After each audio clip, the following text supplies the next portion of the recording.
If this killer does come back, and he's for real, there are a few things that you gotta remember. Is this simply another sequel? Well, if it is, same rules apply. But here's the critical thing. If you find yourself dealing with an unexpected backstory and a preponderance of exposition, then the sequel rules do not apply. Because you are not dealing with a sequel. You are dealing with the concluding chapter of a trilogy. That's right. It's a rarity in the horror field, but it does exist. And it is a force to be reckoned with. So in closing, let me say, good luck, Godspeed, and for some of you, I'll see you soon.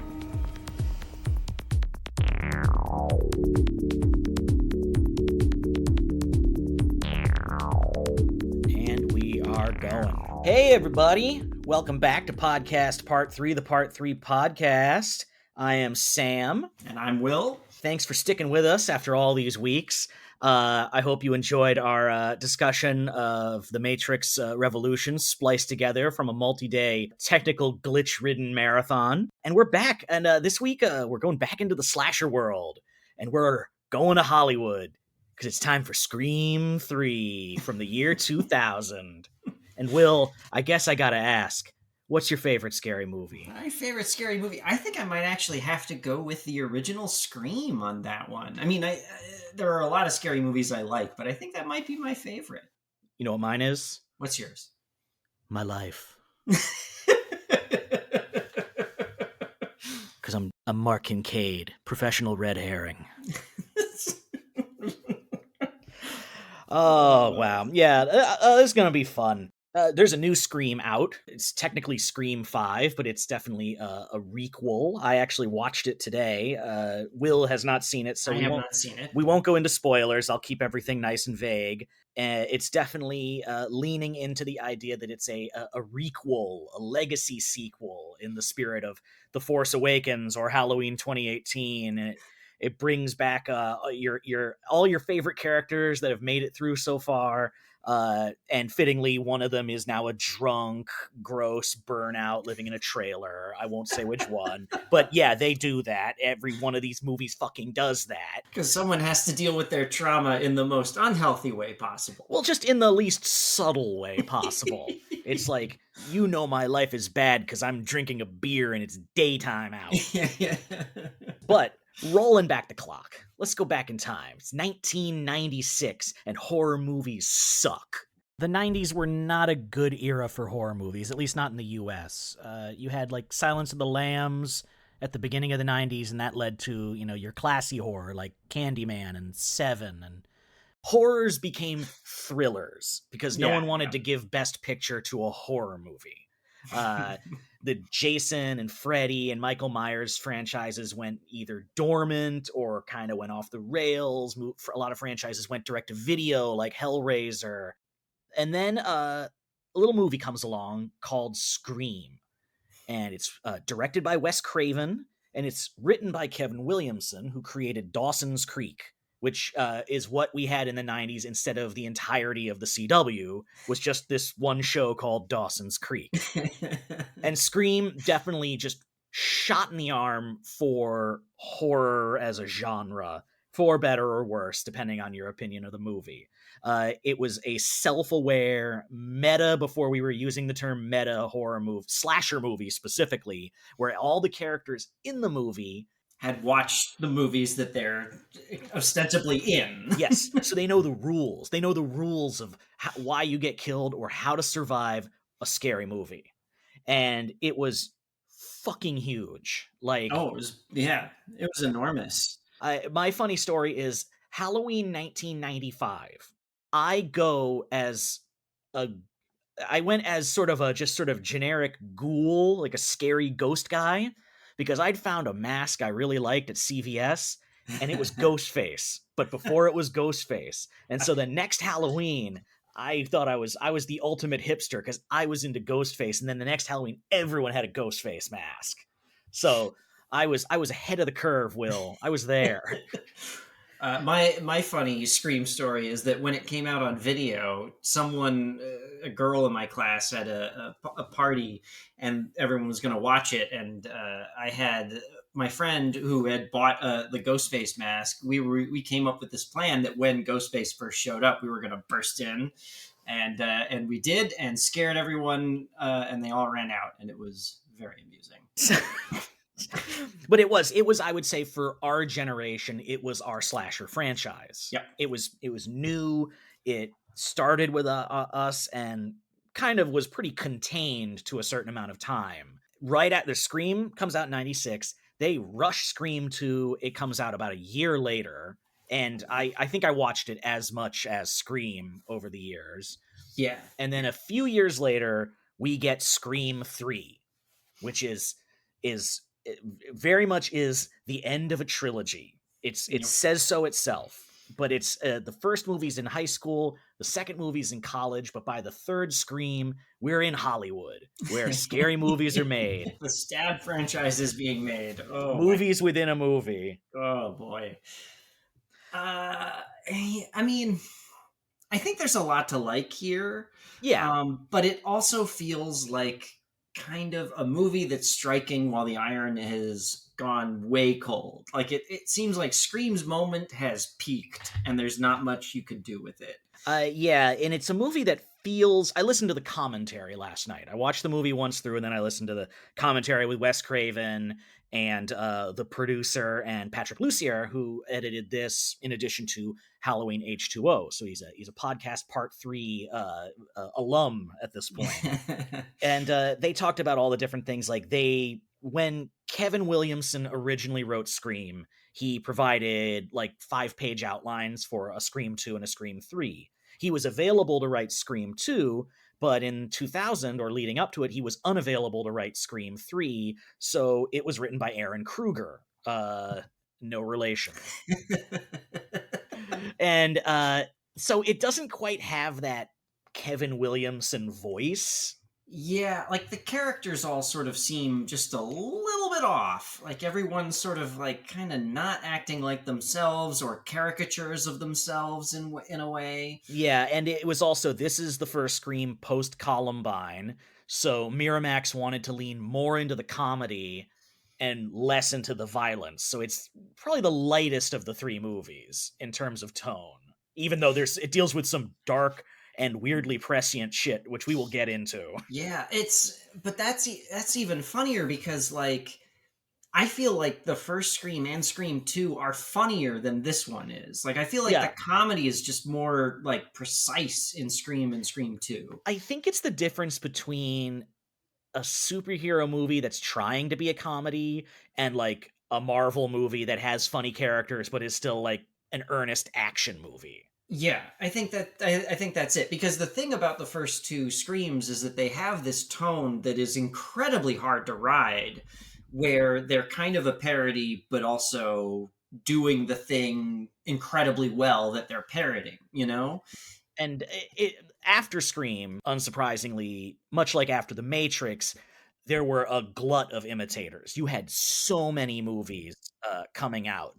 After you had I Know What You Did Last Summer's after Scream. Halloween H2O is obviously got the Scream influence on it. You had Urban Legend. You had the Final Destination movies definitely feel like they came out of that era.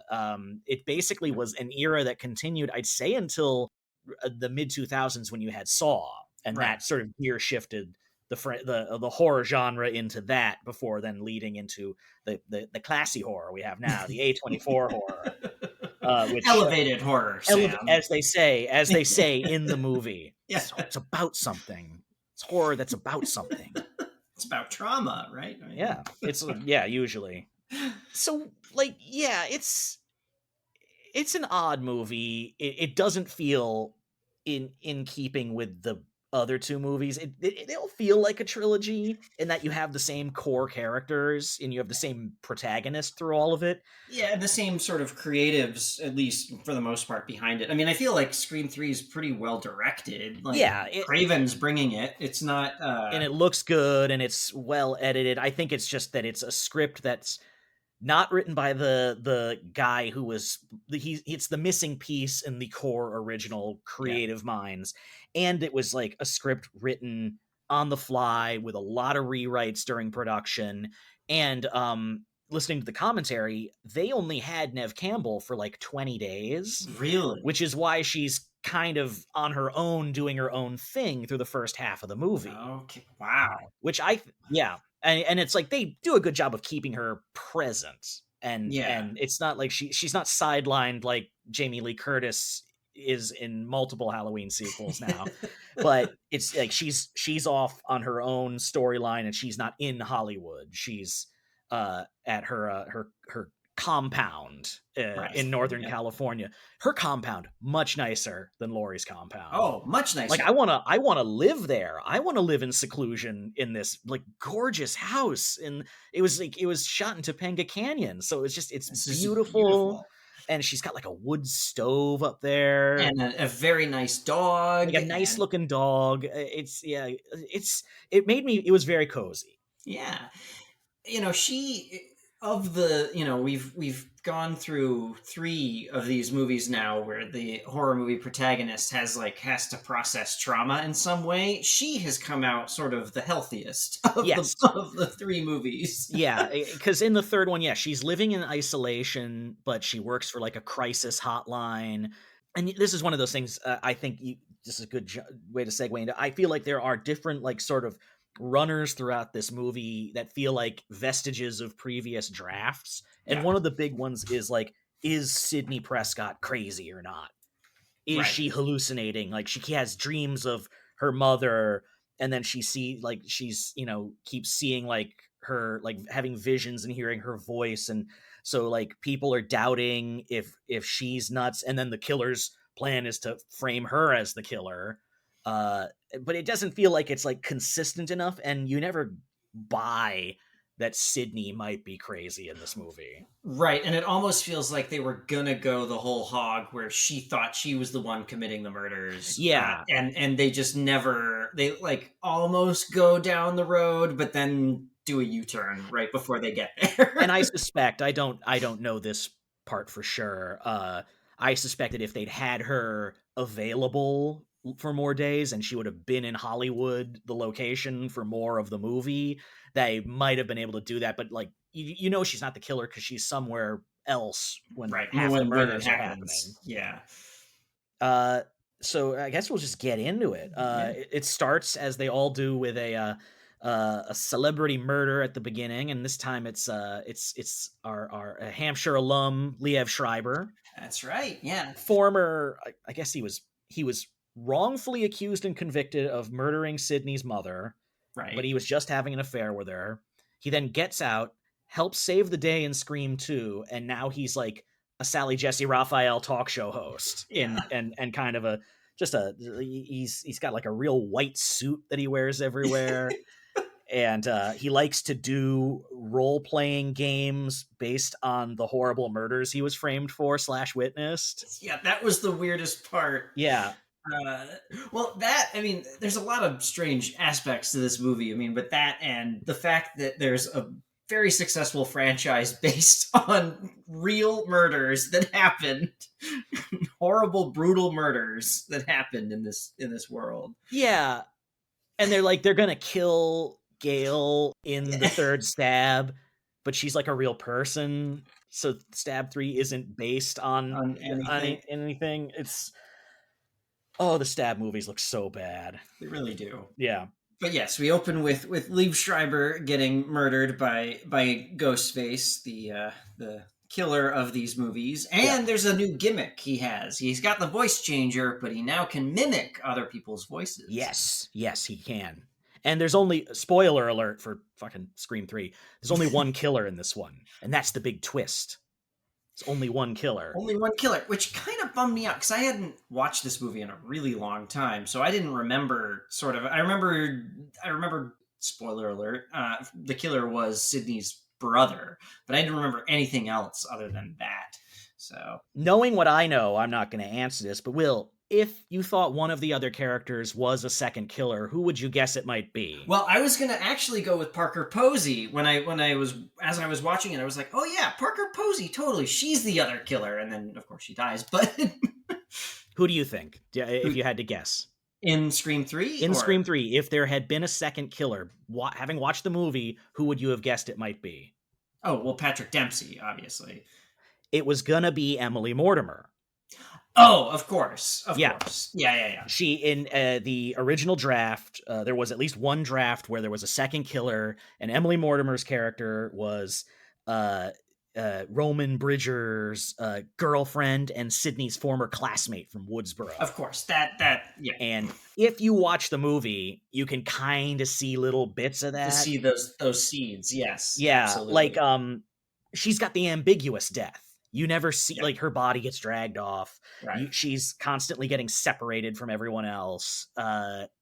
She's like, she won like a talent contest. And she's weirdly obsessed with Sydney. And Yeah, totally. It's an all-star cast. A lot of good cameos in this movie. Yeah, Lance Henriksen, of course, is the head of the studio. Roger Corman. Corman also is the head of the studio. Corman showing up. Patrick Warburton. Yep.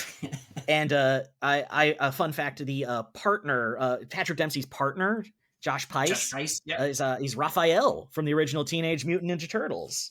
He's also the gynecologist in Teeth, if you've ever seen that movie. Yes. Oh, and he was on Michael and Michael Have Issues. And most importantly, Carrie Fisher showing up. Yes. And just owns it. Steals the movie. She's got one scene, and she just walks off with it. She's great. and fucking Jay and Silent Bob show up. For reasons. I don't know. I mean, Wes Craven cameos in Jay and Silent Bob Strike Back, so I guess it's like kind of a connection, but it is so weird when they... I guess they're just both Miramax properties at the time. It's so weird. I mean, this is the comedy one. Like, this is the silly Scream movie. So yeah, because it's like we're in Hollywood, like we're in the middle of but it is just like it's such a clunky movie that feels like it's hard to put my finger on what it is, but it feels like it's trying to justify its own existence. Yeah, in a lot of ways. Yeah, and it just because it feels like by 2000, sort of the Scream moment had just burned out and just hadn't really. There's no reason for it to be happening.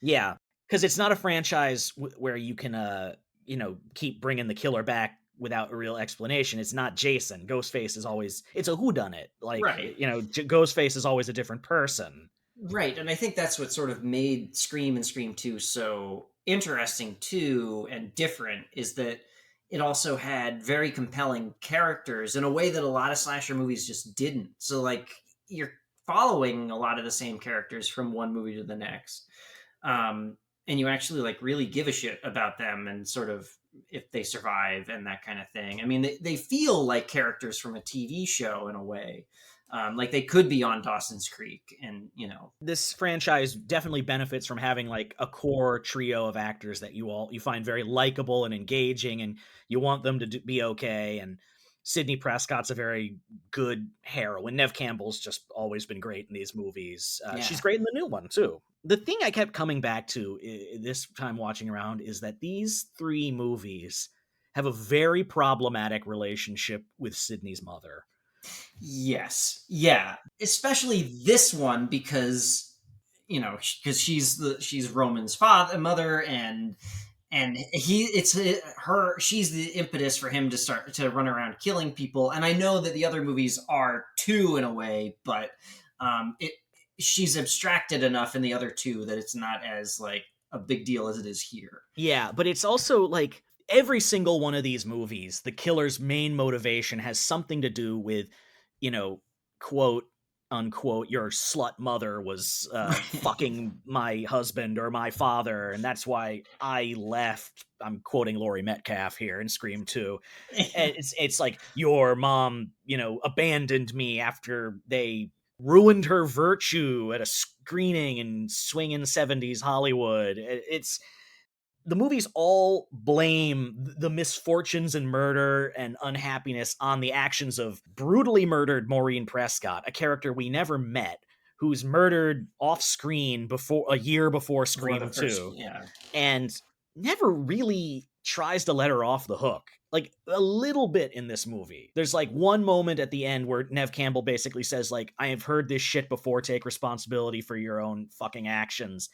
but it is just like, I don't know. I don't know what the term would be, but it is like very much blaming the victim here. And all the movies have done that, whereas like no one ever blames Billy's dad in Scream for having an That's true. affair, or That's a good point. I mean, I think it works in the first Scream. I think because it is very clear that Billy and Stu are nuts. Like yeah.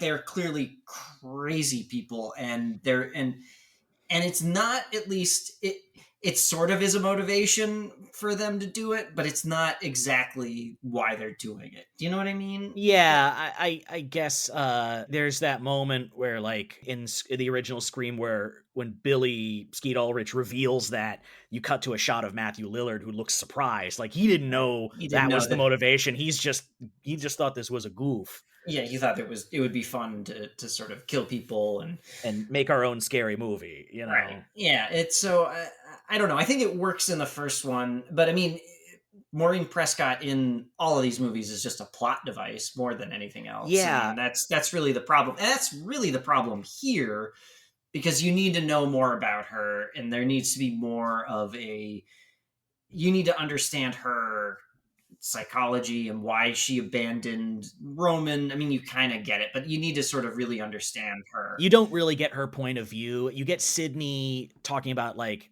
I remember her as like the perfect mom, and that's Right. what's important. But there's never like ever a feeling like she's like Maureen Prescott's ever being avenged. Yeah, it would be more interesting, I think, if this movie sort of took that track. Yeah, like if we're gonna go back and have one of the movies bring that closure at, you know, because obviously doing that and diving into the mythology would come at the expense of like the meta, we're Right. all having a good time, these are, oh, someone's taking their love of scary movies too far. Right. Yeah. You know, but I think third movies are meant to do that. Jamie Kennedy says so. The past comes back to haunt you. He lays it all out. Yeah. And you bet your ass I've put that at the beginning of this podcast as the intro clip. I was like, oh, they that was easy. Yeah, it was like, oh wait, this is the thesis of our fucking podcast right here. Which, like, his cameo is super contrived, but I guess you kind of need it because there is no other character like that in this movie. Like, Right. Scream 4 and the new Scream have the Randy character. Like, Scream 4 has Hayden Panettiere, who's like the film nerd who Right. knows all that stuff. Like, someone always lays out the rules, and they didn't think to create a new character to do that. So they just had him show up in a video. he that very smartly preemptively made a video for the third incident before he even died in the second incident. But yeah, and there's so many characters in this that are trying to be red herrings. Like, Emily Mortimer's a red herring. Patrick Dempsey is aggressively a red herring. A red herring. Like, Parker Posey too. I mean, yeah, she's a red herring, but she's your stew. She's your like the silly red herring. Right. Like Kincaid, Detective Kincaid, honestly, they push it to the point where even if he's not the killer, I feel like Sydney should stay away from him. He's got like a big dossier on her, like that she finds like a giant scrapbook about her in his office. And even if he's not actively murdering people, I feel like he's a dark dude. Yeah, he's Al Pacino in Heat. He's like, it's just like sitting there brooding all the time. Oh my goodness. Yeah, and that was something that wasn't really closed up, that loop. It was, I mean, they clearly, Sydney and him are like eating popcorn and watching movies or whatever, but like, yeah, they kind of make it like like they have a romance going on. Yeah. They sometimes they don't. They shot that final scene 3 ways, they said in the commentary. Once without Patrick Dempsey, once with Patrick Dempsey wearing a sling, and once where he's not wearing a sling. So, you know. Oh boy, very very different endings. Completely changes the. And once where he's wearing a large rainbow clown wig. And it's completely unaddressed. And also, apparently I think in the version where there were 2 killers, he's not even in that final sequence. Like, you don't see him until like there's like the aftermath scene in most of these movies. You wouldn't see him again until that. Like, he misses all of it. Yeah, what a weird choice for, if you're gonna do it, like, at least have a payoff for it. Don't just And the problem, and I think this is partially because they didn't, Sydney is sort of removed from the bulk of the movie. She doesn't meet the killer until he reveals himself. That's right. Yeah, they don't share a scene at They all. they have no relationship. They have no scenes together, nor does she have any scenes with Lance Henriksen, with the producer, John Milton, until that final confrontation. So all of the like information about her mother and what happened to her, as far as we know, she doesn't know any of that until that final scene. So she never gets that opportunity to reconcile with it in any way. Yeah, you'd almost want it to be that it be the Gale and Sydney show instead of Gale and Parker Posey running around. Like, you almost want Sydney to be trying to clear her name, being framed for these killings, and Sydney clearing her name. You know what I mean? You want that to be the thrust of the movie. That's the failing of this movie, is that Sydney is just, she's not like, she's present in the movie, but she is not a very active protagonist. Right. Yeah, she just doesn't, they don't give her much to do. No, it's in the first two, she's very active. Like, she's, Charlie's scratching at the door. Okay. I think you can bring all the flaws of this movie back to the script. It's like, it's got some good parts. It's got some sequences that I think work really well, but then it's also just got some stuff that if you think about it for more than 5 seconds, it completely falls apart. Like, how does the fax machine work if they've cut power to the house? You know what? That hadn't actually occurred to me, but maybe that's because I was watching it late at night last night. They called it out in the commentary, and you can hear them all just sort of shrug, I mean, the really interesting thing, as you brought up at the beginning, is the stuff talking about actresses and being exploited in Hollywood. Yeah, just to sum up, the big reveal of this movie is that Sydney's mom, when she was younger, before she met Sydney's dad and got married and had a kid, went off to Hollywood for a couple years to become an actress named Rena Reynolds. She changes her name. And in that time, she, to get a part, presumably goes to a party held by a producer who happens to be the producer of a horror producer who happens to be the guy that's producing the Stab movies later on, played by Lance Henriksen. And she is presumably horribly sexually exploited and assaulted, and doesn't keep quiet about it. And it ruins her acting career. But it also, she has an illegitimate son. And years later, this son is the killer in Scream 3. He tracked her down before the events of the first Scream and tried to reunite with his mother, and she rejected him. So he got Skeet Ulrich and Matthew Lillard to kill her. And then that's how it all got the ball rolling. And then years later, he also happens to be the director of Stab 3. And he is Sydney, reveals himself as Sydney's half-brother. Now,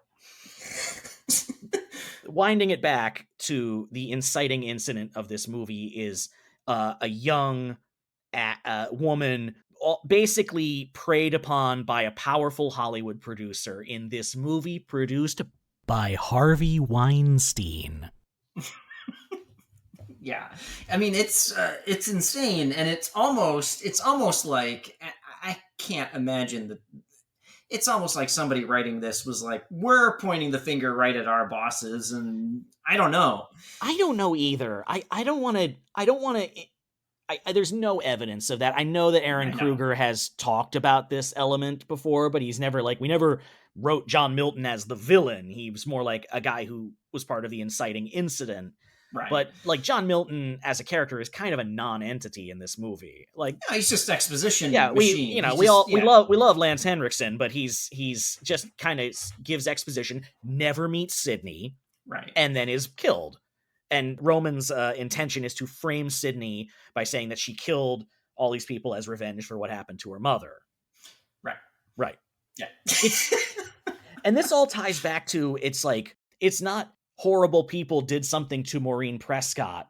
It's that this was the moment where she was turned into a whore. It's like, no. I mean, it's weirdly a prescient movie in the age of Me Too because of this element of it, and I'm surprised the movie even tackled it and didn't tackle it in a way that felt too sleazy or sensationalist. Like, thank God you don't get like a flashback or see Oh anything. yeah. No, I mean, these movies aren't, the Scream movies are never as exploitative as other slasher franchises are. But Yeah. it's problematic on one level and it's fascinating on another. And the fact that it's produced by Miramax, who were Harvey Weinstein was doing horrible things to people throughout this entire era. Yeah, it's so weird. It's very strange.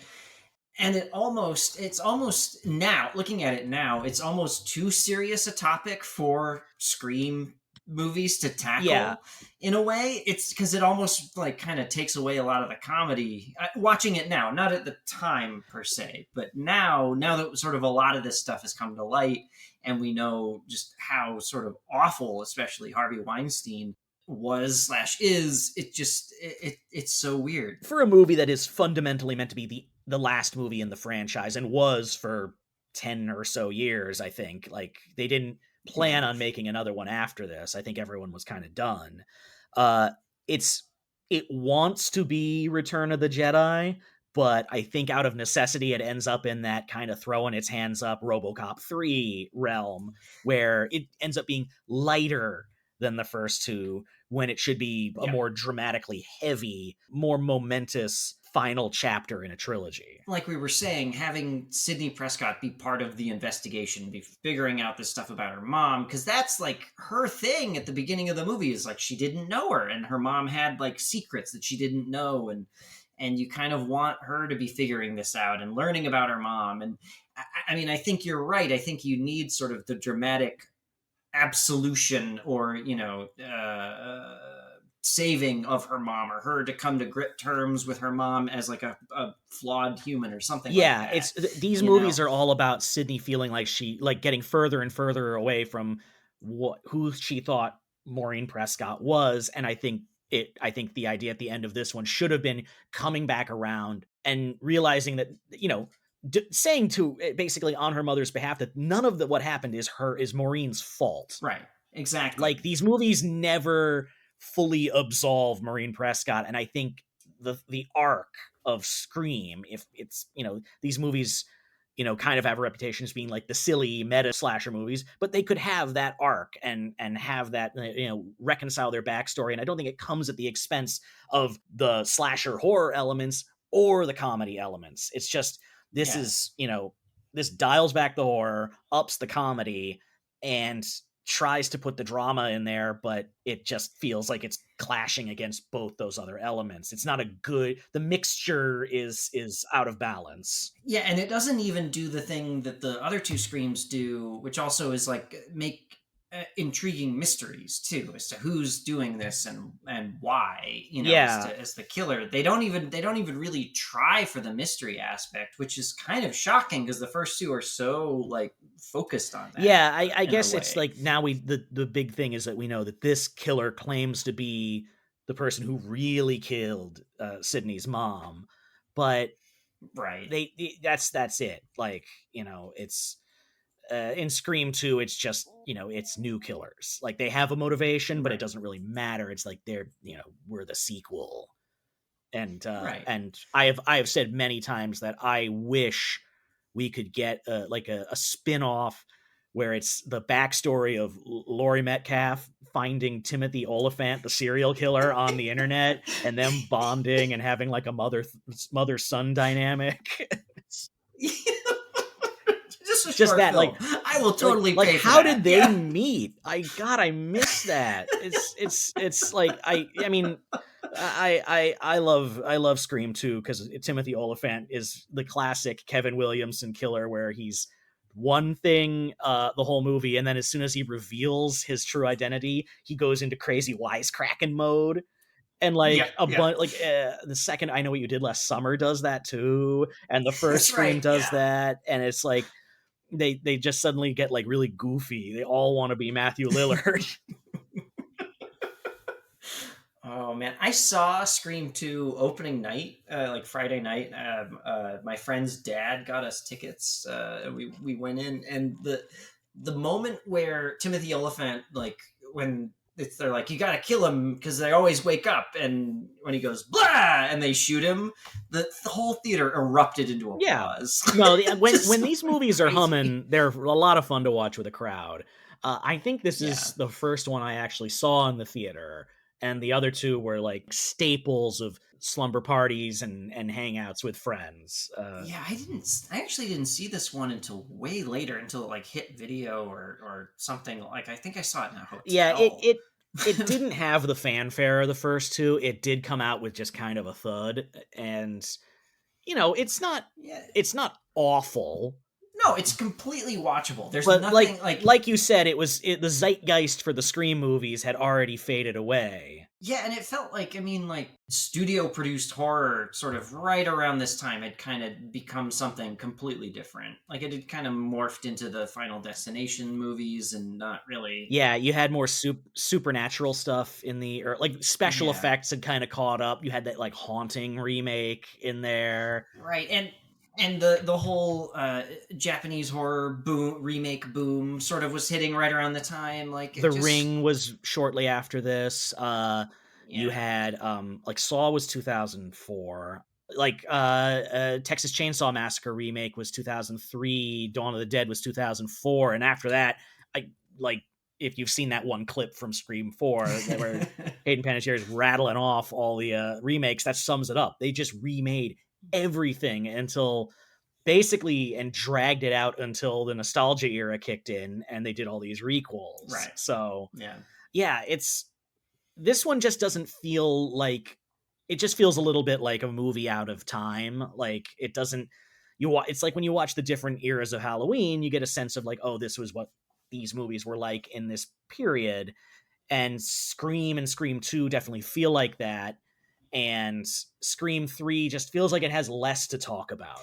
Yeah, and I mean, and maybe that's also like there was this weird period of time, like the like end of the 90s and the beginning of the aughts, like 2000, 2001, where movies sort of like lack an identity. It feels like a cultural identity, and this kind of feels like it falls into that space where it's just kind of like it's just we need to make a Scream sequel because we want to make a Scream sequel. We need the money, and like it just is there. Yeah, it was like the Weinsteins and Dimension want to do it. They got everyone. It was presumably they got all the stars to align except Kevin Williamson, who I believe was unavailable because he was directing Teaching Mrs. Tingle. Ah, yes. Remember that? That's another one of those movies that also feels sort of the same. Like it was released, and who cares? Like it's because they marketed it like a slasher movie, and it's not. But it's not. It's like a weird dark comedy. It almost feels like when like Hitchcock tried to make funny movies. That was like kind of the vibe. Had Helen Mirren and Katie Holmes were in it. And as I recall. The only thing I remember about that movie is it was a really hot day in Salt Lake at the time, and my friend and I went and saw it, and I don't remember anything else. I saw it on a school trip. It was one of the movies they played on the coach bus on our school trip to Washington, D.C.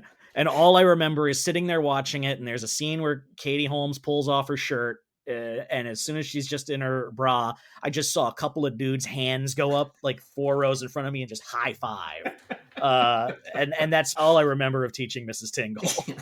Yeah, I just remember walking into the theater and seeing it, and that's it. It's just a blank. I'm not going to look it up, but I'm assuming it's one of those movies that came out in like January or February that when you just go see whatever. Like in college, like you and I did this all the time in college. We would just be like, oh my God, I'm so bored. It's January term. There's nothing to do. Do you want to go see After the Sunset with Pierce Brosnan?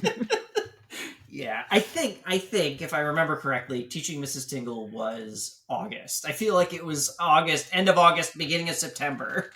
August is the January of the summer in terms of movie releases. Because I just remember it being really hot in my house, not having air conditioning at that point. So it was just like, I just need to go somewhere where I can be cool. It's just you either go to a movies a lot of the time for air conditioning or to just kill 4 hours of your day. Exactly. That's why, it's January. Will, do you want to go see Hostage with Bruce Willis and Kevin Pollak? Also, I mean, it didn't hurt that tickets were $5 with our student ID, so we could That's just sort true. of roll up and be like, I don't know, let's watch an Underworld sequel. That's true. Yes, our local multiplex in the, I guess this was the mid-aughts, was had a $5.75 student discount ticket. Yep. And it was like a real theater, too. It wasn't like a shitty theater. It was a real Cinemark multi-screen. I remember we waited in a long line for an afternoon to see a midnight screening of Revenge of the Sith. Yep, yeah. I mean, I did a lot of midnight movies there. They used Yeah. to do that Friday night rewind so we saw I don't know how I would do this now. I know I'm old now because the idea of going to see Sin City on opening night and then staying to watch Goodfellas at midnight and staying awake through all of Goodfellas just blows my mind. I went opening night to see Grindhouse. And then we went and saw The Warriors afterwards. That's 3 movies in a row at the theater. Yeah. I ate so many gummy candies. I was just like, how did we do that? Oh my god! The last midnight screening I went to, I think, was with you. We went to see Tron Legacy, and I fell asleep. Yeah. That might have been the last one for me. I've been to a couple midnight movies since. I think I went to see Wrath of Khan at midnight. Yeah, and it's I saw A Hard Day's Night at midnight. The kind of movies where it's kind of okay if you fall asleep. Right. It's not a new movie. Now also the Thursday night at midnight opening night thing doesn't even happen. It's actually it's now 6:30 or whatever. It's not even Elise and I, the first time we went back to the theater last year was we went to see Spider-Man No Way Home at the Alamo Drafthouse, and it was a Thursday screening, and we bought tickets for a 3:00 screening or a 2:30 screening, and we get there and the guy's like, I'm sorry everybody, we screwed up. The studio says we can't roll the reels until 3 p.m. or later, or we'll get in big trouble. And I was just so we had to go home, and we bought 12:15 a.m. seats. So that was the last midnight movie I saw. They refunded us, and I was like, I still want to see it because I don't want to get spoiled. Yeah. We haven't been to the movies in forever. So we went at 12:15 a.m. and all I just remember was I loved the movie, but I was also I'm cold and tired. Yeah. It's I just want to be at home in bed. Yeah. But yeah, there's no Thursday night at midnight anymore. It's Thursday night at 6 p.m. Yeah. I mean, it's one of those things. I think that's when you know you're old, is that when you cannot sit through a midnight screening, either because you become just uncomfortable or you just fall asleep. Yeah. And it would always be they'd shut down everything else in the theater and in the mall. So it would be either really cold or really hot by the time the movie ended. Yeah. And you'd have to if you didn't park in the right place, you have to walk around the entire outside of the mall in the dark. Yeah. Yeah. Memories. So I guess let's pull this back on track. How does Scream 3 stack up as a part 3? Not great, if I'm being perfectly honest. When I'm watching it, I have a good time. It's fine. Yeah. But it's one of those ones that does not hold up to scrutiny. As you said, it's missing sort of the crucial elements that made the first two so special and fun. Yeah. This one, it's fun, and there are some great moments. I think Parker Posey and Courtney Cox have a great chemistry together. I think they're so fun. Oh yeah. We haven't talked about her yet, but Parker Posey is so good in this movie. Yeah. You can tell she improv'd a lot. You can tell she's just having a good time. She's cosplaying as Courtney Cox in the first movie the whole time. I just her delivery on "My lawyer liked that" was just and she's so great. Yeah. And to see her in a movie like this, because at the time she only ever did art house movies or Christopher Guest movies. She done Best in Show or something like that. So it was just she's such a delight in this. Yeah, she's always fun, and she'll be showing up in our podcast a couple more times, I think, right? Oh yeah. Oh yeah. Oh yes. Oh yes. I forgot all about. She's showing up in a movie that's going to be a lot of fun to talk about, Blade Trinity. Yeah. I just read another article about what a shit show that production Yeah. was. Well, and I mean, I guess a tease for a future episode that will air at some point. You and I have the fix for that movie on how to make it the best movie, not of the Blade franchise, but probably the best movie ever. Yeah, it's yeah. Oh, we'll get to it. We'll get to it.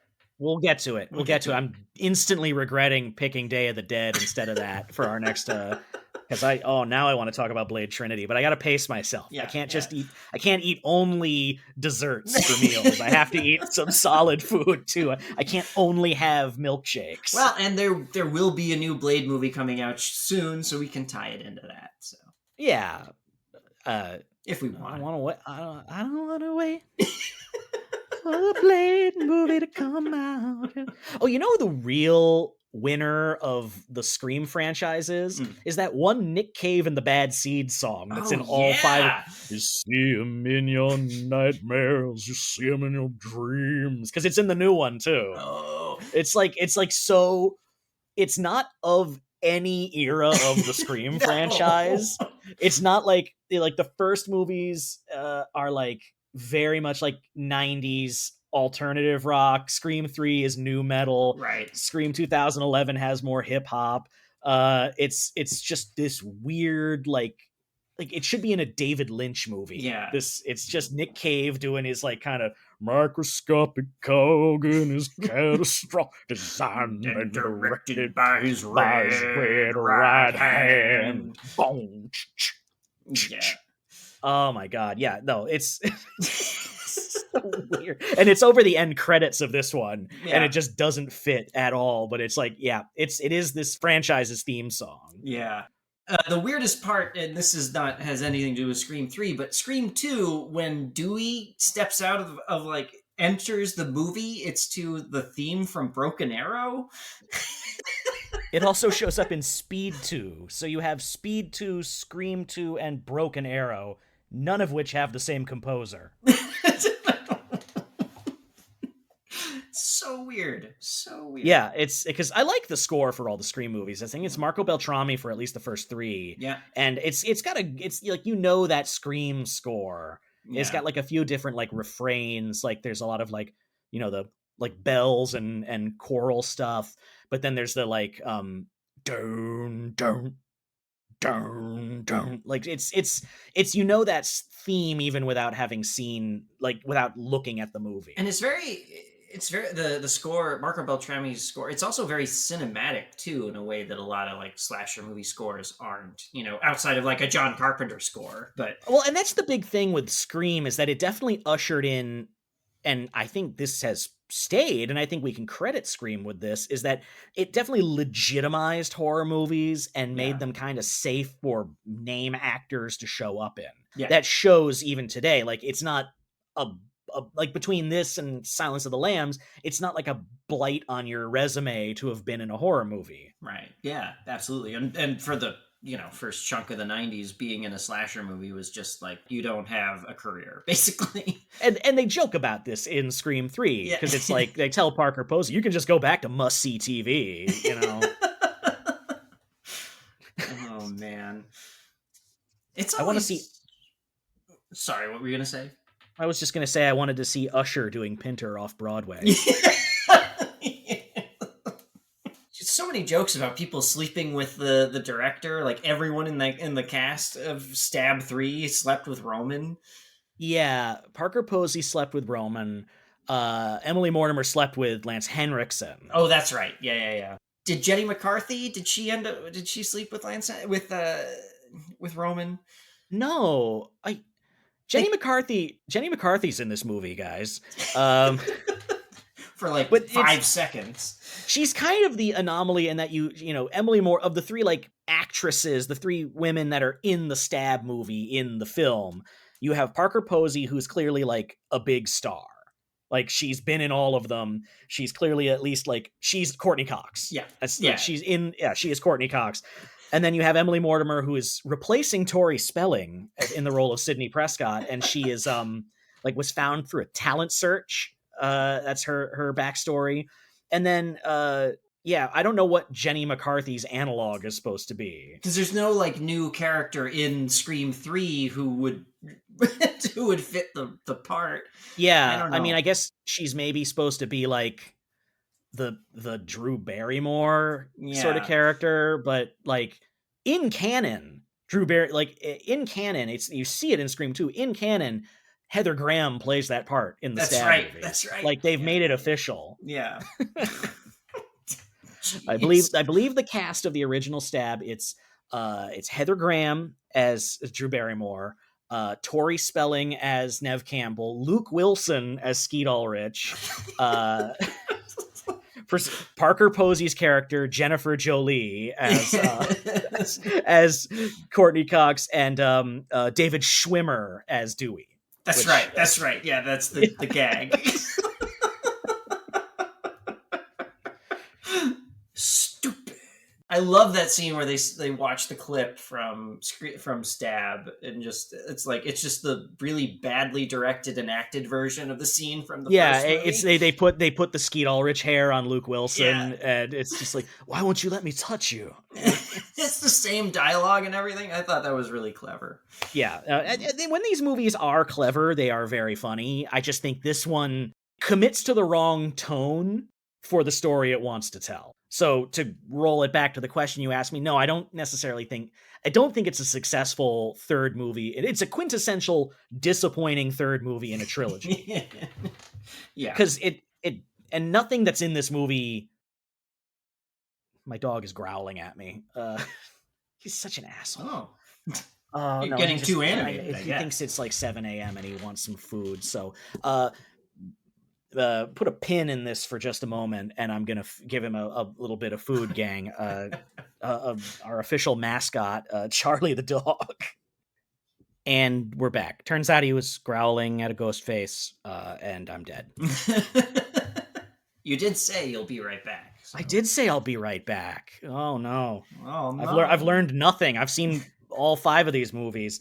But what I was saying is that, nothing that's revealed in Scream 3 carries over to Scream 4 or 5 as opposed to the events of the first 2 movies. Like in Scream 5, without going into spoilers, they refer to Billy Loomis as the mastermind of everything that happened in Scream, whereas Scream 3 very clearly lays out that Roman Bridger was at least the guy that, I'm a director. I direct. One of my favorite things in the Scream movies is how often the killer gets the shit kicked out of them. Oh yeah, and like falls over all the time and like trips and stuff. Yeah. And, having things slammed into their head. Wes Craven in the commentary for this one said we had to go back and do some reshoots because it honestly looked like Sidney was beating the shit out of Scott Foley too much. Yeah, he's always, the Ghostface is always falling over or running into something. It does add a lot to it, and it's an interesting detail that like Michael Myers isn't tripping or screwing up or anything like that. Yeah, like the Scream Killer is human enough that you can fight back, but dangerous enough that he will probably kill you. And I think that's kind of what makes the killer effective in these movies, especially in the first 2. Yeah, absolutely. Yeah. Well, yeah, I mean, I think it says something about Scream 3 that we keep not talking about it. there's not much to talk about. I mean, it feels like what it is, which is an early 2000s studio-produced horror movie. that was like kind of having to keep correcting itself to make up for like production issues and rewrites and not really sure what kind of movie it wanted to be. And I really like the Scream franchise, and it's like we grew up with those movies, so they're like our generation's. Ghostface is our generation's slasher. Yeah, absolutely. Yeah, I mean, and that, I can credit Scream. I mean, I'm not a huge slasher fan, but I can credit the first Scream with actually making me track down a lot of the original movies and watching them. And absolutely. And I think it was a lot of people's gateway into that. It certainly was mine. And I don't know if it's my favorite slasher movie, but I would put Scream as one of the best slasher movies by far. Yeah, for me, I think I liked those characters so much, and in a way that like a lot of the slasher movies never made me care about the characters in the same way. I don't know. Yeah. Yeah. I don't know what my favorite scary movie is. I've never pinned it down. I really love the first Halloween. It is I mean, so good. and that's like unassailable, like just a great movie. Yeah. It's hard to.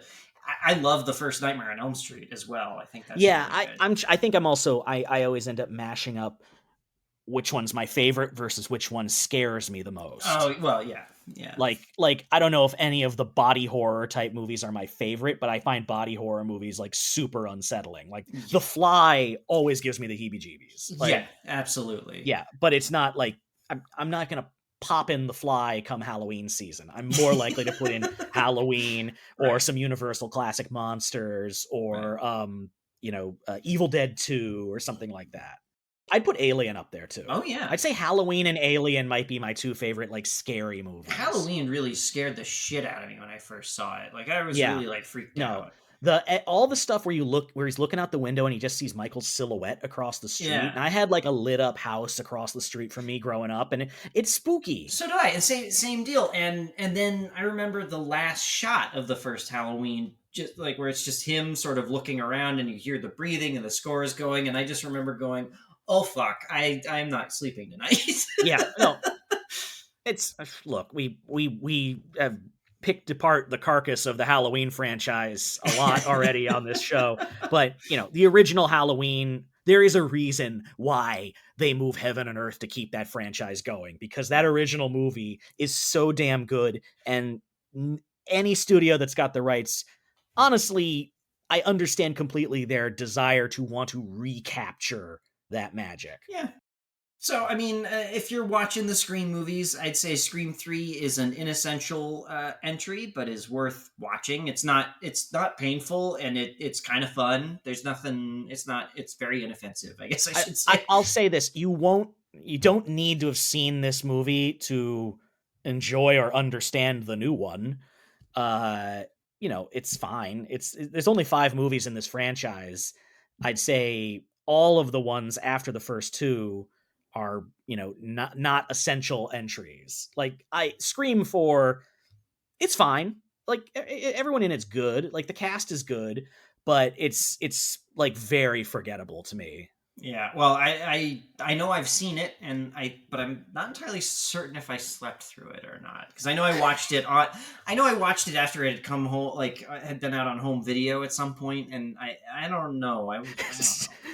Everyone take a shot every time Will wonders if he slept through a movie. But the thing is that why I bring it up is because it's memorable to me, because I generally don't sleep through movies. So yeah, no, I rewatched it recently because it's up on streaming right now. All 4 Scream movies are up on different streaming services. Right. So annoyingly, yeah. Well, it's, that's what happens when the rights to your franchise are owned by a man ghoul who finally gets held accountable, and his empire is picked apart by different distribution companies. No, I watched Scream 4 again, and it feels like a nostalgia movie ahead of its time. Yeah. Like it brings everyone back. It introduces like a new young cast, but I'd say unlike the new one, it doesn't really commit to those new characters. Yeah. And I'd say in the new Scream, Sydney isn't the main protagonist anymore. She's there, but she's very much, and her storyline isn't exactly like this, but she's like the Han Solo in Force Awakens. She's passing the baton. Yeah. It's the OG 3 are the Han, Luke, and Leia to the new ones. But have we talked about Star Wars in every episode so far? I was thinking about this because I think we have. But if we're doing a podcast about part 3s, which we are, those have cast pretty big shadows in part 3. It's true. It is a trilogy of trilogies. It's 3s within 3s. Yeah. It's hot take: the Star Wars franchise is incredibly influential on blockbuster filmmaking. What if your hot take about the Star Wars movies was that it wasn't? Like how? Like I don't see elements of Star Wars in any movie ever. Like that was your hot take? I saw Star Wars came out in 1977, and I haven't seen a movie like it since. Like, I go to Star Wars Galaxy's Edge at Disneyland, and I don't get any inkling of the Star Wars films. It must be a coincidence. I'm turning into J. Jonah Jameson. It must be the Star Wars movies are a menace. That's just Nixon. I'm available through Arlene Thornton and Associates voice talent for parties and answering machine messages.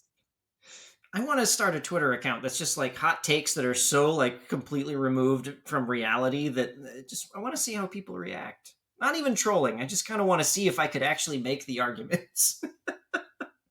Will, you're talking to a guy who lives on Instagram as a dog and on Twitter as a podcast, so I'm not anxious to insert myself into the social media bubble any further than I am. Yeah. But speaking of voice actors, actually, I feel like the real star of all 5 of these movies is Roger Jackson. Who does the voice as... He is the voice of Ghostface. He's the voice that's in that they use in the little voice box. And he's great. He gives really good performances. He's genuinely menacing. He does a really good job of going from like casual to creepy in those like initial calls. And he was like a local hire on the first Scream. He was like a local hire when they were filming in like Santa Rosa.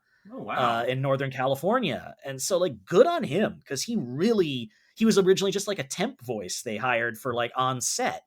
And they kept him in, and he's fantastic. He is really good. And I mean, you know, even if you don't like the rest of the movie, that opening sequence with Drew Barrymore in the first Scream is just, I mean, that's like spectacular filmmaking. Yeah. Like I think we sort of forget how important Wes Craven has been to the horror genre. Yeah. He kind of like threw a meteor into it at least 3 times, I would say. Last House on the Left was a game changer. Nightmare on Elm Street was a game changer for the slasher genre. And then Scream was a game changer. Yeah. And they're 3 very different movies. And his other like good movies in there are like all very different from each other, like Serpent and the Rainbow and People Under the Stairs. That's a creepy movie. I hadn't seen that until this past year, and I was blown away by that movie. That was crazy, because it is like the ultimate like freaky suburban neighbors, what are they up to movie. Yeah, exactly. It's imagine like your creepy neighbors are doing everything you imagine they're doing. Yes. And have the viewpoints that you imagine them having. And oh my God. And then, of course, New Nightmare. I mean, he's trying to play sort of with this meta horror thing before Scream. Yeah, I can't believe, I honestly, I'm shocked we didn't think of that sooner. Yeah, that is uber meta. That is the most, like, that puts Scream to shame in terms of, like, winking at the camera, but still being an effective movie. It's like... Yeah. He brought Freddy back around to being menacing while still kind of taking a big swing with what that script was. Yeah. Yeah. It's, he's a filmmaker. I think you're right. He just doesn't get his due, and he's really good. Like he's got like a really good eye and like can really construct great sequences. And... Yeah. I think it might also be that like you listen to his commentaries and he's a very soft-spoken guy. Like he's very like low key. He doesn't have like the like cantankerous uncle vibe of George Romero or John Carpenter.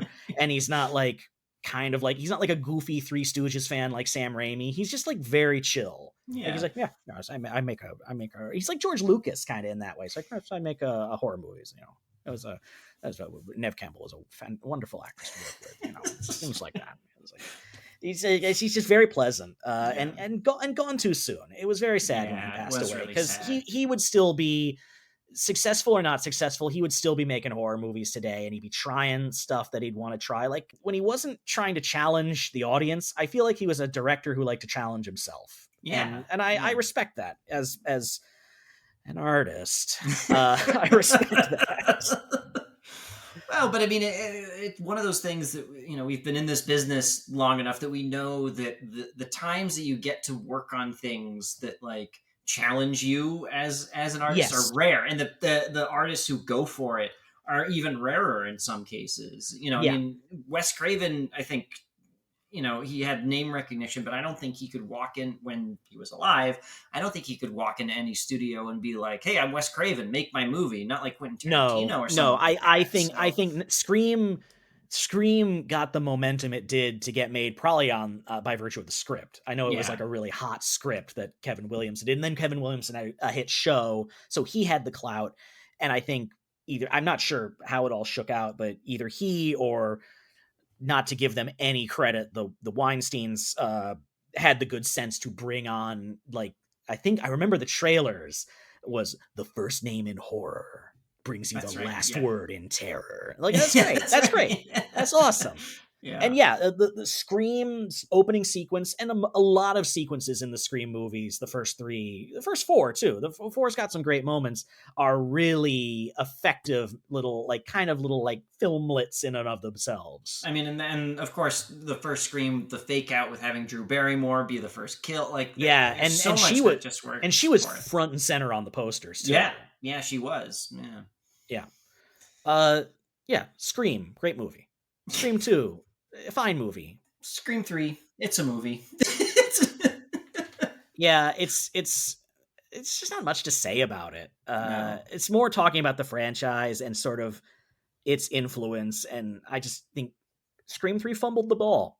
Yeah. If it was something like the Fast and Furious franchise, you could get away with a whiff in it now and then, but when you're trying to be the end of a trilogy where all bets are off, as they say, all bets have to be off. and we're going to come back to this over and over. This might be the first one like this where it's meant to be the third chapter in a trilogy and it's kind of a stumble.